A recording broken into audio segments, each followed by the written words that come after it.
Good afternoon, everybody. Troy Good coming to you again from Western Kentucky. It's been probably a month since my last video. I want to apologize for that. And if anybody watches this, they're going to think all we have in Kentucky is bad weather, because it's been snowing since before church this morning and still spitting a little bit of snow out there. And the weatherman says that the temperature's on its way down into the teens tonight. We've been busy with a couple of calves that was born this morning. I think thinking about drying them off and taking them back to their mother a little bit later on. So we'll take a minute here and make a video. But I want to do my devotional today on the prodigal son. That's a parable from the Bible that I'm sure many of us are familiar with. If you want to revisit that, it's in Luke 15. But there's really three people to consider in this story. You've got the father and the older son and the younger son.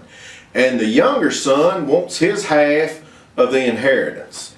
And I don't know if it's because I'm involved in agriculture or because my family rodeos, but I hear the saying, daddy's money, all the time. And most of the time when people use that, jealousy pops in my mind. I feel like they're speaking out of jealousy, but the way that goes is somebody's got a farming operation, and the implication is that they wouldn't be successful on their own, that they couldn't have built that cow herd by themselves, and they couldn't have built the amount of equipment that it takes to take care of it by themselves, that somebody's behind them, and that's daddy's money. And then in rodeo, I guess the implication is that if you had to raise and train your own horse or get down the road and pay your own entry fees on your own, that you wouldn't be successful, that the only thing that made you successful is daddy's money. But we hear that all the time.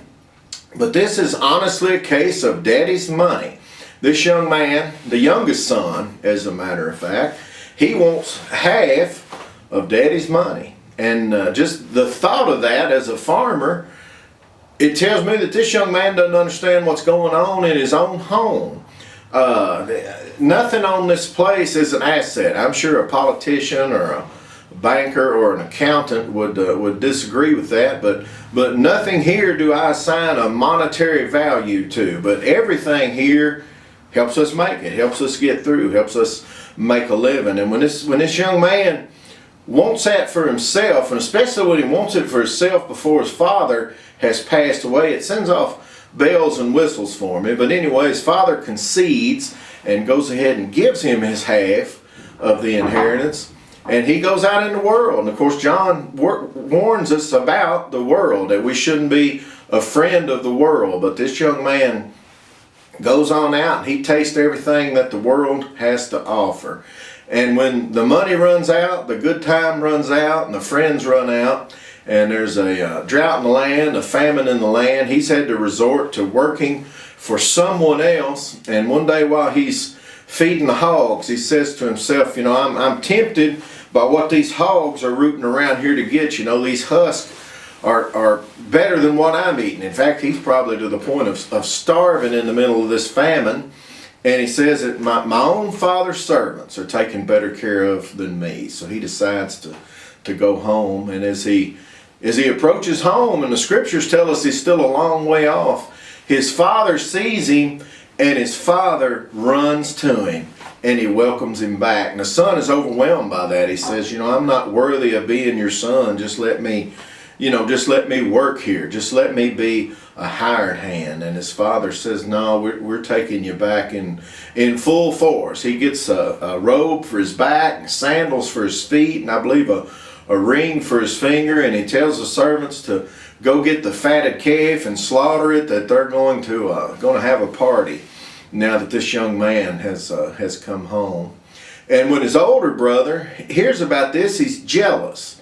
And I guess some of us can sympathize with that. His thought process is, I've been here this whole time, Dad. I've been doing what you wanted me to my whole life. I've always worked, and I've always worked hard for you. And you never even gave me and my friends a goat, you know, so that we could have a good time. And then, of course, the father goes on to explain to him, well, my other son was gone, and now he's back, and that's why we're gonna celebrate. And like I say, there's many people that we could sympathize with in this story. You might be the prodigal son. You might have been outside of God's will. You might have been outside of the circle, and you know how it feels to come home. But unfortunately, some of us might even be like that older brother. And if you really analyze his attitude, he's got the wrong attitude. It's like one of us said, "Here I am, Lord. I'm doing your work. Now where's the blessings?" You know, he's just meeting expectations. It's like when I run into some young person that has kids and they tell me I'm taking good care of my kids, I think, okay, well, that's the expectation anyway. I don't know why you have to tell us that you're taking good care of your kids. And then the father might be someone that we can sympathize with, but he might not as well, because I could almost see myself, if one of my children had been gone and came back, I would celebrate and I would rejoice and I would be happy that they came back. But I can see me saying things like, you know, when you left, I told you you would be back. And saying things like, now this matter of the inheritance that I gave you, we need to put you on some kind of a payment plan, you know, where we get paid back. And that's not that Father's kind of forgiveness, and that's not the God that we serve's kind of forgiveness. If you've been out, if you've been away, if you've been gone, if you've been washed in sin and it's time to come back, God is never as far away from us as we think. If we take one step closer to God, God takes one step closer to us. I would encourage you to turn to God today if you've been gone for a while. I would encourage you to find a church that suits you, that you can go to if you've been out of church for a while.